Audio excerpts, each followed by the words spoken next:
Hello, everyone. My name is Shy, or Shay, whichever you prefer, and I'll be your runner today. I also have my wonderful commentator with me as well, Hirvimeier. Hirv, would you like to introduce yourself? Hi, my name is Hirv. Nice to be here today. Welcome to Neopets, The Darkest Faerie, the greatest game ever made that nobody's ever heard of. It is a 3D action-adventure game based on the Neopets website. It was released in 2005 for the PlayStation 2, and it has a grand plot with 4 acts, 2 protagonists, a huge open world, and all kinds of fabulous stuff that we're just gonna skip completely. And we start off as Tormund, who is a yellow loop species of Neopet, and his dream is to become a knight, but we're gonna be skipping that too. So time starts once we hit new game. So time will start in 3, 2, 1, start. I'm gonna hand it off to Hirv. All right. So we start off by immediately spinning the opening, quest here. And instead, we're going to grab a ledge off the side here and run straight out of bounds. So there's the ledge. And now we're going to head out of bounds here. And when we're out of bounds, there is a massive invisible floor here at y=0, and it's infinite and allows you to run wherever you want. And things don't really load properly, though, so we have to use upwarping to get around that issue. And upwarping is when there's something above or sometimes below you in the game that the game thinks you should be standing on. So it teleports you up or down, and we make use of the game's continuous open world design and the loading zones in particular to load different parts of the map in. So you can use upwarps to maintain being out of bounds while still getting to areas that we shouldn't normally be in. So we're going to do a series of out-of-bounds movements here and upwarping to load in our first main area of the game.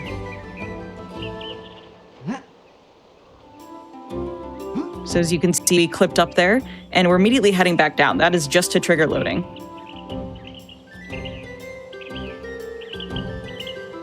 Do another quick one over here. Back again. And as you can see on the horizon there, we have some darker green plants. That is where we are headed. It is an area called the Shadowglen Woods. And by doing this, we skip about 30 minutes of gameplay, including the tutorial. And the Shadowglen is like the first scary place we see in the game, but we're only going to be here for a yellow flower that lets us duplicate our money later.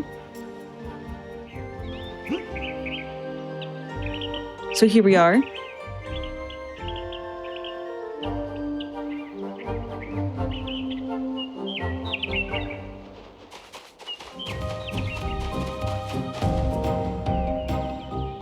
I'm and now already... that we're up... oh, hello. No, you first. You first. Go for it. Always just now that we're up this plane here, we can run underneath the Shadowglen and then pop out right on top of it exactly where we need to be. And so this is what the Shadowglen Woods normally looks like when you're inside of it instead of, running out of bounds.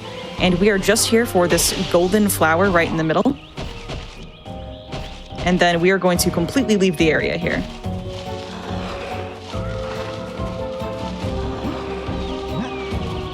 And as we leave this area, there is a cutscene that normally blocks you from entering the Shadowglen Woods prematurely, like we just did, but jumping into the cutscene locks you at 1/3 of your normal gravity, and low gravity allows you to do coyote jumps. And coyote jumps are effectively a regular jump, but performed midair after you've run off a platform.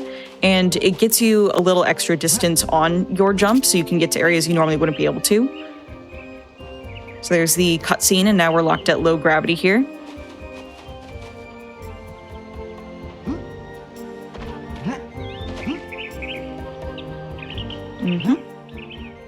Allows us to do some special jump mechanics here. And now we just jump straight out of bounds again. And this is a useful out of bounds area because it completely avoids a large bridge parkour segment, getting around a broken bridge. And instead we can just run straight into Meridel, the Kingdom of Meridel. And here we jump into this leaf moat because that skips the text for it. And here, entering Meridel, we have the text skip glitch, which is by opening the consumables menu and pressing up and holding down square before entering unskippable dialogue. It will result in all of the dialogue being skipped just at the speed of light, really fast here. And so, we're doing the part of this cutscene regular, but then once the text boxes come up, they just disappear within a split second. Faster than a Taz, or so I've been told. Mm-hmm. And these Mirkas here are going to hijack our package. We never actually picked this package up. We were supposed to get it from our dad and deliver it somewhere here in Meridel. But we need to do this activity here and chase these Mirkas down to retrieve it, because that opens up the shops so that we can actually buy the supplies we need for the speedrun.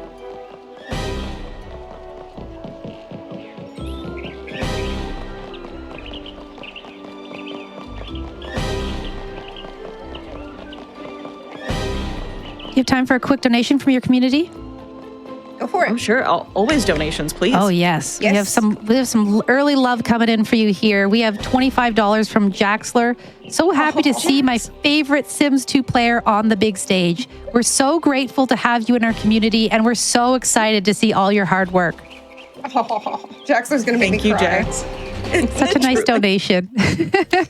Jaxler's actually the reason I'm here. After we skip this cutscene and finish crying, we return to this shop here to turn in the yellow flower from Meadow Glen that we picked up. And this is Angus in the potion shop. And he will give us 500 Neopoints for, giving him the flower. And in the game, the code for the text box gets loaded into memory, and at the end of it, it gave us the 500 Neopoints. And the Neopoints at the end of the text box don't get overwritten if you talk to another NPC that has a shorter text box. In this case, we're going to talk to someone called Ulfric, and the result of this is that every time you talk to him, it just prints money. It just gives you money. And we hold down X while we do it to make the text boxes scroll faster, because otherwise it won't work. But here is also an excellent place for donations, as we are literally printing money. While you print money, we're also, printing money for our charity partner here, the National Women's Law Center. We have $5 from Osmorn.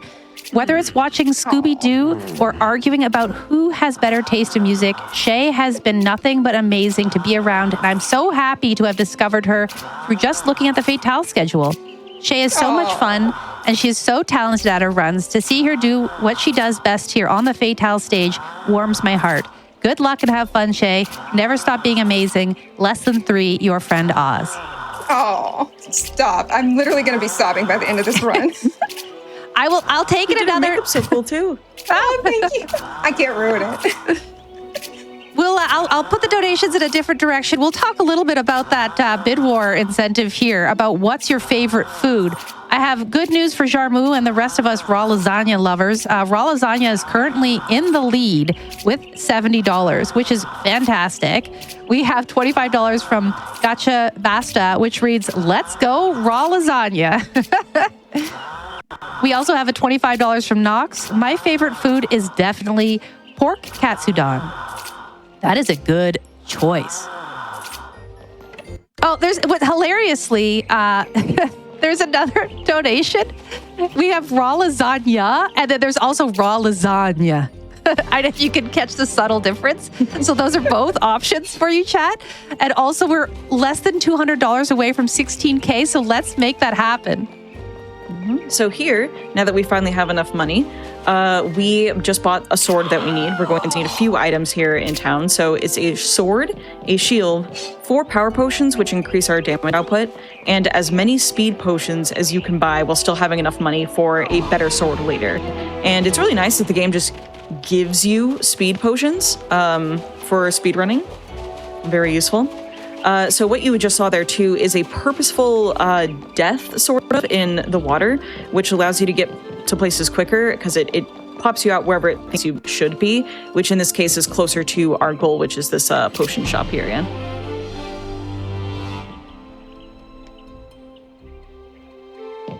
So there's the speed potions that we'll need.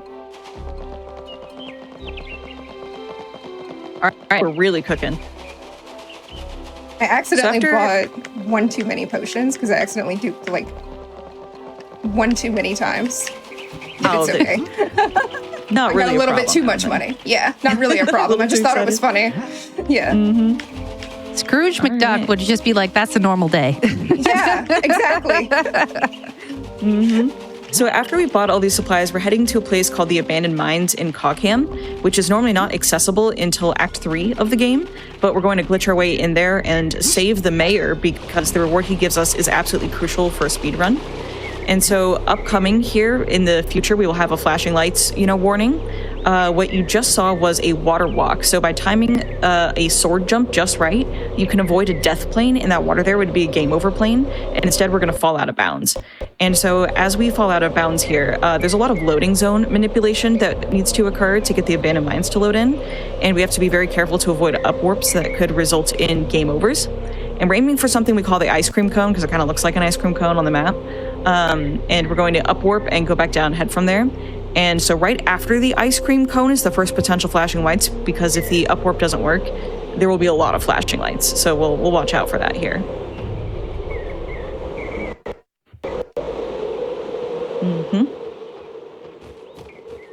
We also got to watch out for the 16K because we're only $88 away from 16K. Let's go. Oh, we're so close. Let's get those donations in. All right, Flashing and here lights is warning. Yep. We missed the first one, so we're good. Now we're headed towards the second flashing lights warning. Yes, there is a second one here that will be pretty obvious when it's potentially coming up. So this is a interesting thing. Instead of going through the mines, recently we discovered a trick called Crystal Warp, and we upwarp onto the elevator shaft like we just did, jump back down for a moment, and when we're out of bounds, we start heading for a point in the game called 00, which for some reason contains a pretty pink crystal that teleports you straight to the boss fight in the abandoned mines. And if the crystal doesn't play nice, there will be a lot of flashing lights, so that's the warning. You'll actually see it sort of coming up on the horizon here. And if it does work, there will not be flashing lights, and we'll just head straight to the boss. You can sort of see it popping in on the horizon there. Yeah? Yeah. Getting closer and closer. And closer to 16K, $38 left. Well, yes. All right. Potential flashing we did lights. It. Perfect. All right. All right, so instead, we just traveled straight to the final boss of this area, which is the Ixie Chieftain, which is also coincidentally the easiest boss in the game. He's defeated by just 3-hit combos with shield canceling, and shield canceling is just pressing L1 right after a third sword swing, and it cancels the animation and lets you get, a little bit more DPS in. And using only early game equipment, we just beat a mid to late game boss here in about 2 seconds. But he's just that easy. That's not like a weird trick that we did or anything. That's awesome. Yep. So then after defeating the Ixie Chieftain, we've got to jump over a whole bunch of scary game over lava here to rescue the mayor.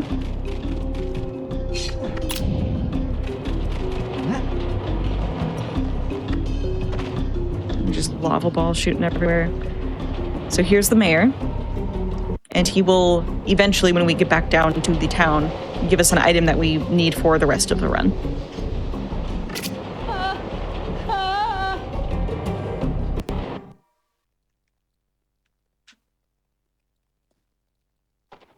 All right.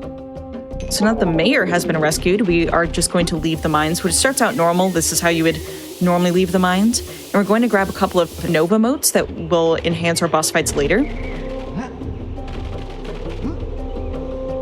That is these motes here. And jumping into them avoids a scene where there's text that slows us down. And using that water warp, we go straight back into Cogham Village. We're going to meet up with our favorite character, Gigatad here. Gigatad. There's our We're boy. only $23 away now. $23 to 16K. Let's go, chat. You're almost there. So using the text skip glitch again here, we skip past all of them saying thank you, and most importantly, they give us this cloak. The Cloak of Heroes, they call it, but it really just sort of looks like a potato sack, as you'll see in a second. Yep, there it is. There's our magical potato sack. Yeah, buddy. It's interesting because it's not really useful in regular gameplay. Just shows up very briefly as an item you need. But in speedrunning, it is one of the most useful things there is. It lets us do all these really interesting glitches, in tricks, I guess. So we just bought our enhanced sword that we'll need, which will make the next boss fight much easier. And now that we have the magical potato sack, we can do fancy tricks like Mega Jump, which is coming up here. Also, ledge flies and cloak dashes. So this Mega Jump, you put on the potato sack, and you immediately take it off by unsheathing the sword, which results in some lag. And you use that lag to buffer in a jump by pressing select and X at the same time. And then you do another jump in the pause menu to get the mega height. And that allows you to jump straight over an invisible wall there and get back into Meridell faster by, it essentially thinks you should be somewhere else by when you go into that water there. We're also reaching mega height with our donations because we just reached the 16K milestone for the National Women's Law Center. Let's go, everyone. Thank you, everyone. Doing awesome. That is amazing. Yes. So we got back into Meridell, and now we're headed to an area called Illison's Glade. And Illison's Glade contains a boss we need to fight named Narfus. And we need to fight him because his death is what triggers the end of Act 1. But we can't get into Illison's Glade normally because we never actually became Messiahs, so the area is locked off to us. So we have to take a bit of a backdoor route here. And so this consists of running into this wall in a tree with Mirka speed active and pause buffering until it just clips you straight through the wall and out of bounds. And then you can up warp through a few extra collisions here, cloak dash across a plane of death water, which is a cloak dash is similar to a mega jump, but instead you get a dash that can get you over large gaps without the extra height. And it's accomplished by putting the cloak on, taking it off, holding our run, pushing the left stick forward, and pressing X. And so now we use a set of fun up warps to get actually into the treetops where Narf is. But we don't want to be all the way at the very top of the tree yet here, because that's too far. We need to activate the Narfus fight by standing on a very particular point in the game here. So we have to run over to the elevator, which is at the start of the treetops, and that'll activate his fight. So here we are. This is where we need to be for a second. And then we jump over here to start a ledge fly, which is my favorite cloak trick. And this is an upwards ledge fly, so we grab a ledge for low gravity, swing the sword to get close to the edge, line up toward just right, hold down L2 and R1 if you don't have the Mirka speed. Then you uncloak, press the left stick forward, press X, and now we are quite literally just flying. And we are going to fly all the way into the Narfus fight right here. You popped a potion of power there and equipped our supernova motes. He's being a butt There's today. Narfus. Yeah, he sometimes can be a little tricky. The goal here is to achieve an infinite sword glitch, which straight up melts him. But depending, it can be a little bit challenging to get.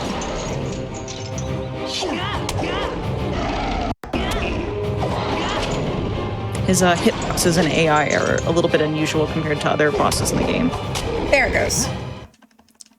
Excellent. You can do that from the start of the fight and melt him if you time it right, but sometimes he doesn't play nice. No, it can be challenging. So after defeating Narfus, as we just did here, for some reason our cloak glitches don't work anymore, so we fix that by picking up the nearest item that has a text box associated with it, which happens to be a neg right here nearby in the neg patch. It's almost like the game developers did this on purpose for us. Thanks, devs. So here is the neg that we need, and now we have cloak glitches again, which is really good because right here we need to do another ledge fly, regular ledge fly, to get back out of bounds. And there we go, just takes us straight out of bounds again. Now that we're out of bounds, the next objective here is to get back into the castle through the back door, because we never actually became a squire, and so the front door is locked. And so we have to hit a whole bunch of different loading zones here in the correct order. And the only reason why this works is because the devs, once again, have kindly left a backdoor leftover trigger out of bounds that will allow us to finish the rest of this act.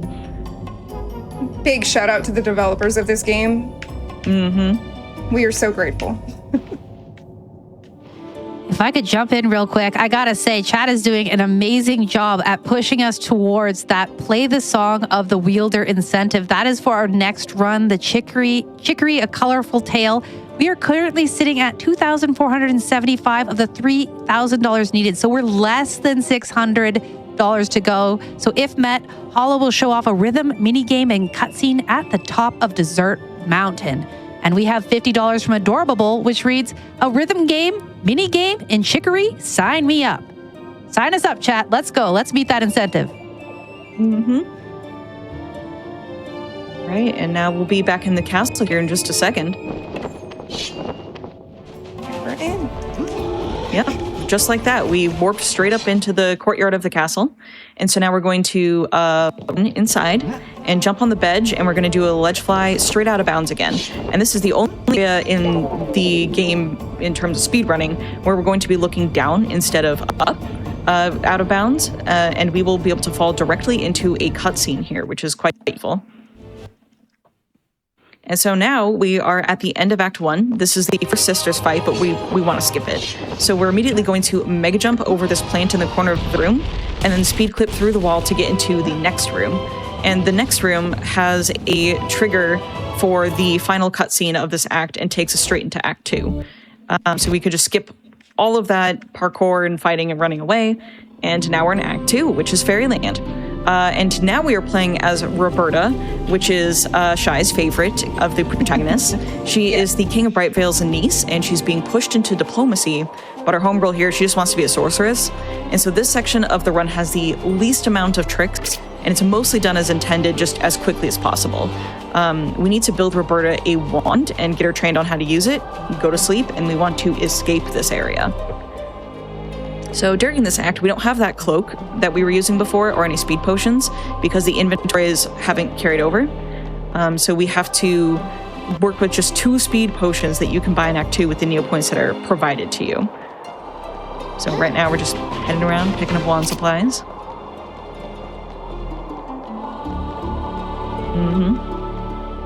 You can jump in for donations at any time, I was going to say.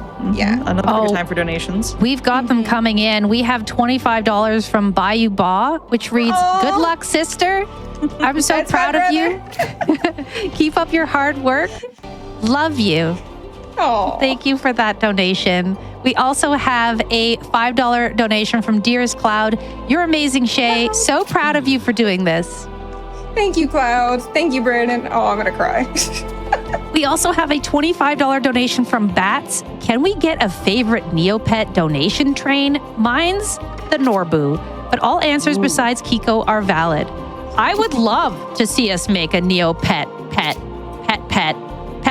donation train towards that Play the Song of the Wielder incentive. So when you are donating, be sure to select that incentive for the Chicory, A Colorful Tale run, which is coming up next. We want to see that rhythm mini game happen. Let's do it, chat. Keep those donations coming. Here, we just skipped a ton of text that would take, quite frankly, forever to get through if we did not use that text skip glitch there. And so now we can buy the 2 Mirka speed potions that we'll use in this run. And we're going to pick up the last bit of our wand supplies here before talking to our magic mentor, Saradar. He's teaching us sorcery. There's the fairy dust here. I was wondering the other day, wouldn't all dust in Fairyland just be fairy dust? Like, why do we have to get it from a particular location? But... Looks like there's fairy dust in here. So here we talk to Saradar, and he will teach us how to use magic and how to use our wand here. And we want to skip all this dialogue as quickly as possible because he talks a lot. And then we need to attack a spell book here. And this spell book, it doesn't always play nice. It likes to hide behind invisible walls. The tracking to try and hit it is very difficult. So sometimes it takes a while and sometimes it's fine. That was a pretty good one. It really was. He was nice today. Shock. Yeah. So now that we've done that, we need to pop a speed potion because we are racing to go to sleep now. We have to go to bed for the night. And so then after that, there will be a series of cutscenes. So once we do sleep... Oh, go ahead. Sorry for interrupting. I was just going to say this might be a good time for donations too, unless you have more to add. Yeah, just anytime we're running through the castle here is a pretty good time. I am always ready for donations. We have $50 from Monkey Thief. Chicory is such a cute game, just like chat. Donating to get more time in the game and show off that Song of the Wielder. Let's get that incentive, chat. I'm looking at the numbers here.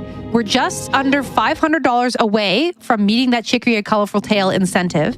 And if we get that $500 for that incentive, we will be approaching the $17,000 mark for the National Women's Law Center. Let's go. Let's get your donations in. Let's try to meet that incentive by the end of this run, chat. I think we have about 20 minutes left, and I believe in you.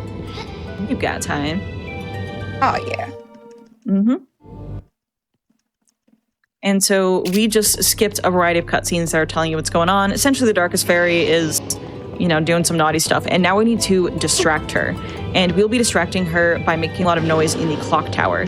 So when we're in the clock tower room, that is a flashing lights warning for the entire room for some reason. Which we are approaching now, yeah. Yes, that door right there, the whole room, potential flashing lights warning. And it will let you know between a cutscene that it likes to do it the most. So now we're in the clock tower here, and the goal is to make as much noise as possible. So we jump off the staircase because it's faster and there's no fall damage in this game, thank goodness. And now we do a little trick here where we just sort of jiggle the stick while we push the thing forward, and it stops her pushing animation and lets you do it much faster. And so once we get the third weight on there might be another flashing lights. It'll be this cutscene that has potential for the lights. Mm-hmm. There they are. Yep, there they are. All right, now that the clock tower is up and running, we gotta go down, push a few other things in place.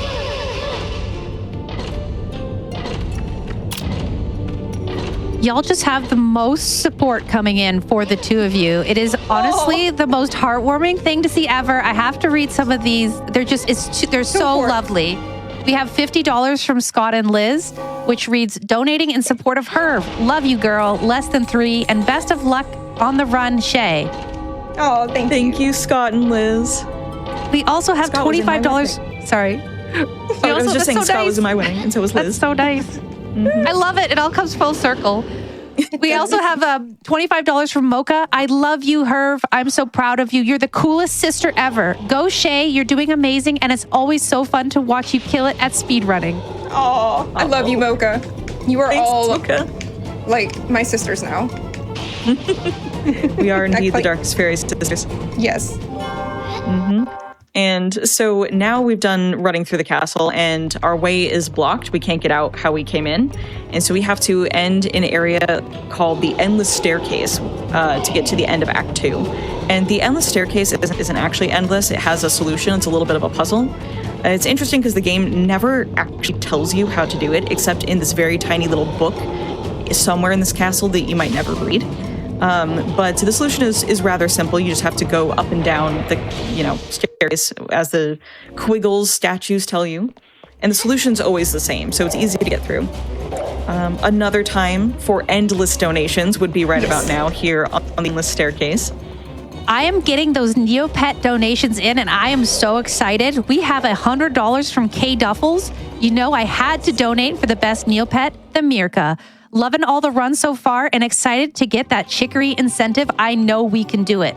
And I know you can do it, chat. We are about $375 away from meeting that incentive. Let's do it by the end of this run. I know you can get there, chat. Let's go. Mm-hmm. Thank you. So that was the end of Act 2. And here we literally fell all the way from Fairyland, which is in the clouds, and landed here. And we reunited with Tor. So our inventories are combined and we have the cloak, which means you can use this cloak to get out of this mandatory fight area by jumping over this sort of invisible wall here that's blocking you from leaving the beach. And so once you're over it, you can use the text skip glitch to skip even more dialogue, and then jump into another text box for low gravity here, and then cloak dash over the broken bridge. And you definitely need the low gravity for this one. Indeed. Mm-hmm. Yep, right over the bridge there. So Act 3 is the longest in the game. It has tons of bosses to fight. There are lands you need to save.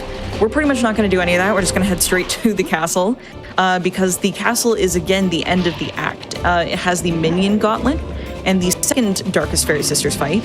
And the end of Act 3 takes place the same place as the end of Act 1. So we're going to do the same sort of series of movements to get back into the castle.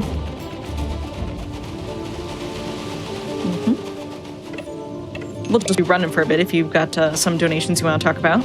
Yep, more Neopet donations are coming in. Chat right now. Donate me your favorite Neopet. We will read it here, and we will ride this train to our next incentive, which is for the Song of the Wielder rhythm minigame in Chicory: A Colorful Tale. We have $5 from Gay Melee. Let's go, Shay. So proud of you. So excited to see you here and doing your thing for a great cause. Also, my favorite Neopet is Hissy. Good choice. Good choice. Also, love you, Melee. All right, so our goal here to get back to the castle, the thing that lets you know that you're getting close is the water here will disappear. And right when the water disappears, we cloak and uncloak to get our sight back, and we'll just be in the castle. So that's how you know that you've run far enough to get to that point. Spam So the water button a little bit disappeared too there. much. And now we are back in the castle where we were before. And we're going to downwards ledge slide, this time into a stairwell, which will put us out of bounds into a different area that lets you get into the room with the Dark Fairy Sisters early, which is important because when we do that, their AI won't be active yet, and that allows us to cut their health down to 0 before the actual fight starts. So they won't move, we can just hit them, it'll be fine. Yep, here they are right here, and they're not moving.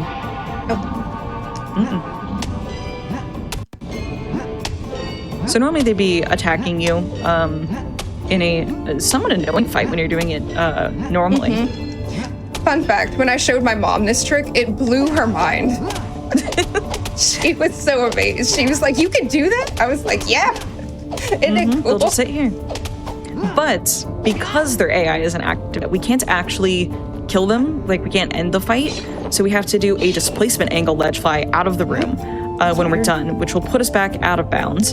And then we're going to drop into the bounds again to do the minion gauntlet room, which is what actually activates their fight and their AI. And we'll just be equipping motes and potions to do it as much as possible. The displacement angle ledge fly there is quite difficult. It's a normal ledge fly, but instead you push the stick forward and down and right while pressing X. And because it's such a shallow angle, it's unforgiving. You have to do it just right. And so here's our first round of minions. We are trying to freeze all 3 at the same time for an easier fight because these guys they're awful to fight. They're so annoying. They do stuff like that. As you can tell. So once these guys are done, the second round here, we want to just kind of attack these guys before they can do jump attacks. Because jump attacks in this back, they take a long time. So this is just 3 hit combos, shield canceling.